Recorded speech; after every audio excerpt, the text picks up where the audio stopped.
Hello everybody. Today we will review the CyberX 128GB SSD. This is the cheapest 128GB SSD that you can buy in the market right now. The MRP of the product is 3600 rupees, but we bought ours for around 1200 rupees after the discounts on Tata Click. The product arrived in 2 days. The 2.5-inch SSD is enclosed in a sealed packing. We can see that it has a 3-year warranty.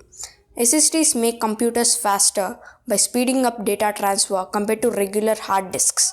The specifications on the package show that the read speed of the SSD is up to 550 Mbps and the write speed is up to 450 Mbps.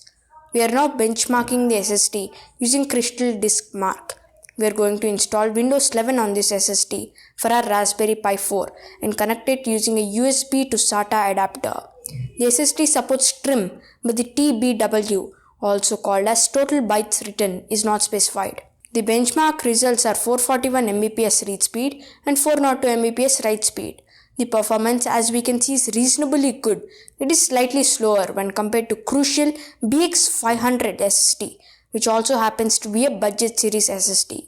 By the way, Crucial has a software feature called Momentum Cache, which can push the read-writes to insane speeds. We explain how to set up Momentum Cache in another review and the link is in the description. If you have any questions, you can ask us in the comments section of this video. Thanks and have a great day. This is Arjun and Vishnu signing off.